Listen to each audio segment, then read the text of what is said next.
So I just got done watching Big Brother Canada 3, episode 2. Tonight's episode was pretty crazy. A lot happened, really. Still trying to wrap my head around all of it. But it's very entertaining. It was good. I liked it overall. So I'm just gonna recap on kind of what happened, walk through the episode step by step, and give my opinions on it. And hopefully you guys will watch the video and comment. I'm gonna try to make it only about 20 minutes, so it's not that long. And because I guess people don't want to watch 55-minute episodes of these, so I'm gonna do it after every episode.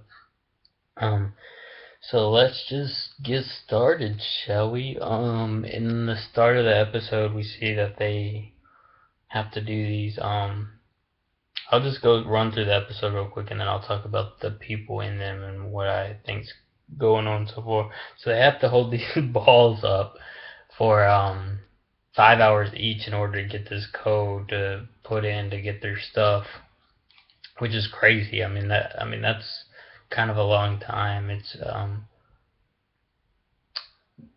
not too it didn't seem too hard, but I'm sure it would be a stressful toll on you to hold the balloon up for 5 hours. And then of course to make it worse, they give Kevin of all people the opportunity to win $1,000 and actually pop one of the balloons, and he takes it. I was a little shocked that he actually took it. I figured he wouldn't want anything to affect his hand, but he pulled it off pretty nicely. The only one who really caught on to him was Sarah, which I found interesting. But I don't know. I think Kevin needs to kind of start staying on the radar a little bit because I think he's a little too liked already, which is kind of scary. But I don't think there's anything wrong with it. I think it's fine for him to take the $1,000 cash. I mean, the winner in this one only wins like what $100,000, so he won 1/10 of that right off the bat first week. I don't think there's anything wrong with that, and he did it flawlessly. I think he seems like the type of guy that's gonna want to challenge himself in the game, and that could be a detriment to him, and it could help him. Challenge him could keep him in the game, keep him focused, or he could get ahead of himself, and it could get him kicked out. But I don't see anything wrong with him taking the challenge. It was funny for Canada, I'm sure they enjoyed it. So I can see exactly why he did it. And he even said that in making the decision. He's like, "Oh, Canada will love it." So I think he's going to be a guy that plays to the Canadian fans a lot, and I think they'll like that. Um, so they get their stuff back. It takes them forever to figure the code out, and then Canada, and then they go to the eviction thing. The thing I was watching cut out for about maybe 5 minutes, so I might have missed a little bit right before the eviction. But pretty much Canada just had to keep Peely, and I couldn't believe it. I really couldn't believe it. I don't see what Peely has to offer at all in this show. I think people hope she's going to be the next Tala, and maybe that's why they kept her, but I don't see it at all. She's gonna be a Victoria. She's gonna be lost. She's gonna sit around, no entertainment whatsoever, unless you just like watching ditzy people make comments so they don't know what they're talking about. But yeah, I don't see her being in entertainment. But then again, I mean, Risha pretty much was screwed anyways if she stayed. So it doesn't make much of a difference. But then we also find out that one of the first five, I'm pretty sure they did first five just as a pun and to off of the first five alliance last year. But one of the first five people will be coming back into the game for sure in some big competition, which could be good or bad. If someone we like gets an early boot, then we might can see him come back. It'll be interesting. I think it will go over a lot better than someone coming back into the game as late as Gary did in season one. So if they were going to bring someone back, this is sort of a better way to do it than after Jury. But I think it's going to be a summer filled with twists. Like I said earlier, I hoped it wouldn't because I think that can kind of blur things up at times. But I mean, already they didn't have their stuff. Canada got to vote to evict. Now we know someone's going to come back, and then they had the saboteurs type thing by offering Kevin $1,000. So there's already been like four twists within the first two episodes, which I find to be crazy and probably a little too much. I think the viewers will start to find that over time, especially as soon as one of these twists really hurt someone they like in the game. And that's pretty much the overview of what happened. And then it went to the HOH comp where they're standing, where they're like their feet are like this kind of standing on these small little parts of the wall, and they're gonna have to, an endurance comp, which Canada usually does as the first comp, anyways. So that'll be interesting. I think the live feeds come on tonight. I don't know if you can watch them or not. I'm not sure, but that would be an interesting comp. I think one of the girls actually has a better chance of winning it, which could be interesting to see what they do, because it isn't usually I don't remember. I know it's usually a game dominated from guys in the beginning. A lot of girls going week after week. So if a girl wins, it could shake it up. But now I guess we'll just get started about all the cast and everything we saw this episode, and I saw so many parallels. It blew my mind, really, to the parallels I saw from this season to Big Brother 16. I don't know if a lot of people watched it, so they have that going in their mind and already go in there like that. But it's so many parallels. I'll start with first alliance made, as Jordan said, was with Jordan and Zach. And I actually think that was a good move on Jordan's part. A lot of people will probably disagree with me, but in my opinion, it's I've been high on Zach this whole time. I said I think he's gonna be charming. I think he's gonna woo the ladies. A lot of people see him as a douche, which I can understand, but I don't think in the house. I think he'll be able to tone that down, because there's a lot of other big personalities in there too. So I think he'll just charm the ladies and kind of go do his own thing. And it reminded me a lot of Cody. And then you have Jordan, the super fan, who doesn't come out as a threat, which reminds me a lot of Derek. So we could have a Hitman 2.0 with this group right here. So I don't think it was a bad move on Jordan's part. He knew right off the bat he might be an outcast at the beginning, so he needed someone who could win a comp if he really needed him to, and someone who would be a bigger target than him in the end. And I think that's exactly why he chose Zach. I think it was a good first move for Jordan, although I'm really shocked he didn't try to bring some more people in. It looks like it's going to be a season of duos, which is really crazy to me with all the guys they have in the house. I don't know why they wouldn't just make a four-person alliance from the beginning, and it doesn't seem like that's going to happen, but I could be wrong. And some other parallels, I have three parallels really, and it's only the three only alliances that have really been formed to this point. We see Kevin going in there, and all the ladies seem to be charmed with him and whatnot. But who does he get super close to? He gets close to Johnny, the gay guy, this season. So it's like another Zach and Frankie scenario, but I think Johnny may be the Zach in this situation, and Kevin is the Frankie as far as gameplay goes. I have no clue. I don't really like this duo. I don't like it at all, really, honestly. I think Kevin I think Kevin should have formed about a 3 or 4 person guys alliance instead, and he should start flirting with the women and use his poker charm that he has. But it was kind of smart. I mean, I know I'm really iffy to see it. I think it could hurt him or it could benefit him. He has someone who's going to be a duo with right off the bat, and maybe he's thinking that Johnny will be in good with the girls, and then he can go and get in good with the guys, and they'll kind of run both sides of the house, which would be an interesting strategy if that's where he's going with it. But I'm not exactly sure what he was thinking with him. Maybe it just happened. Who knows? Maybe they're not going to be an alliance per se. But that I see definitely a Zach and Frankie parallel with them two, and I'm not sure where it's going to go yet. It's interesting. I didn't see that coming from Kevin at all. And then the final alliance that we kind of saw tonight was Brittany and Sarah with an H, which was very interesting. A pairing, and this is what I said with all these super fans being in the house, and we saw it already. We have 3 super fans in 3 different duos right from the beginning. Well, technically 4 if you count Johnny.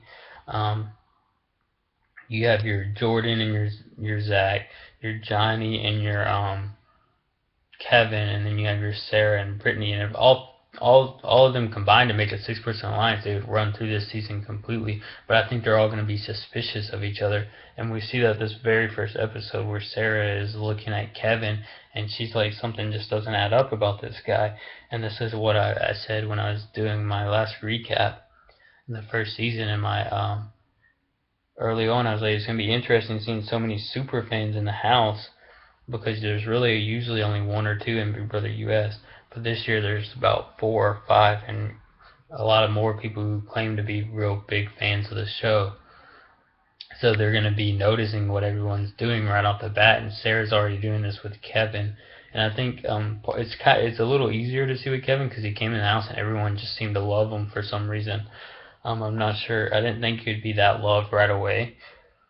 So he's gonna have to tone that down. But yeah, Sarah's definitely onto him, and it'll be interesting to see if she uses that to form some people to get him out, or if she maybe uses it to start an alliance with him if she actually thinks.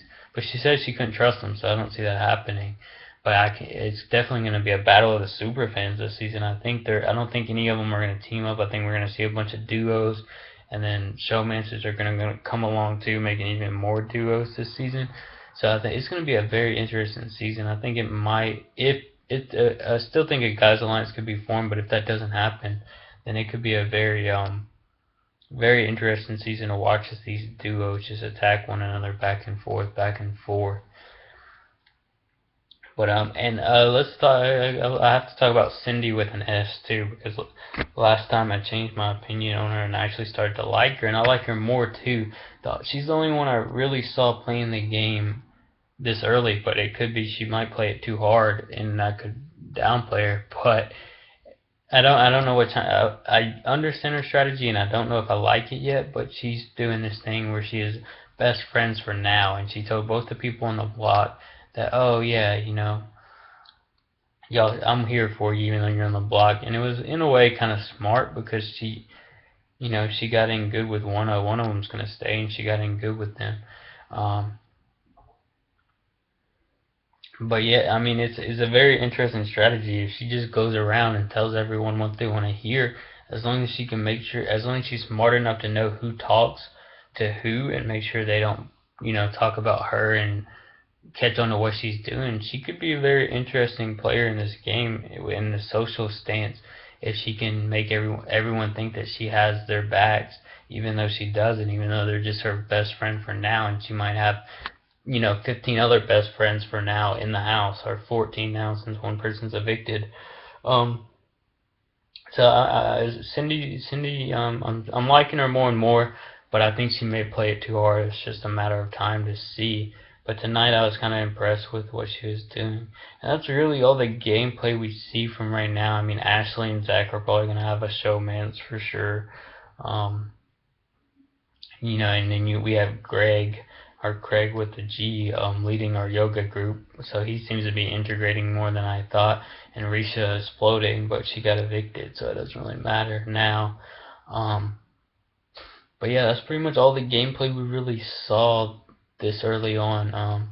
We have those 3 duos right from the bat, and the people I thought would be I thought some other people would get time in this first episode or second episode, but I didn't really see them that much. Is like Bobby. Bobby didn't really say too much. Godfrey, all these big guys that I thought would be seeing stuff like Godfrey, Greg, and Bobby didn't really have roles in the thing, and maybe they might be the outsiders this season. Who knows? Which would be really weird because those would be 3 of the type of guys that I would see forming that 4-person guys alliance. But if it's a duo thing, we might not see that. We might see Bobby showmance with some girl and maybe Godfrey too. So I find it's a very interesting show. But then, I mean, you never know until the first week. That's when really after that first week is when all the real alliances start to form and you get that first big alliance. So there's still hope for a guys alliance out there.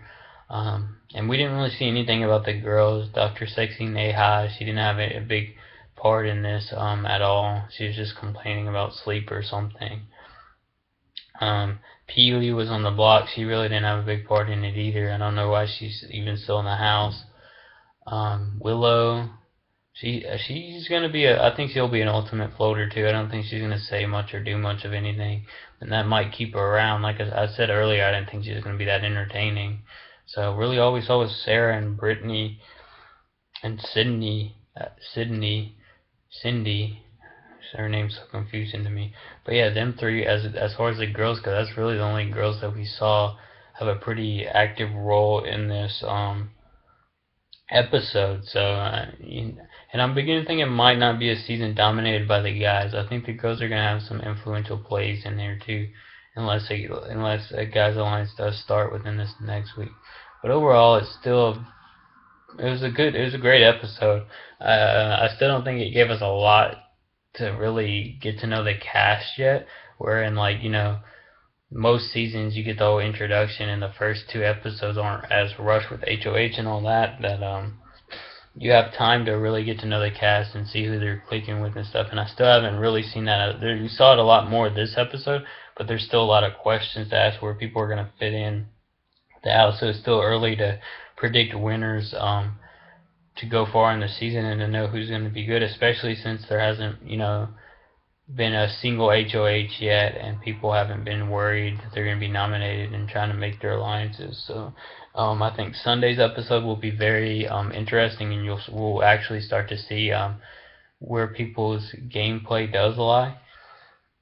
And like I said, I'm going to be doing this probably after every single episode. I'm still trying to find a co-host to do it with me so we can have a conversation about the episode instead of just hearing my opinion only, and hopefully cause some debate if someone thinks he or she thinks Pila is the greatest player ever, then they can give their reason why she is, and I can give my reasons why they're not, and then the people who watch it, and hope you guys watch it, can comment as well.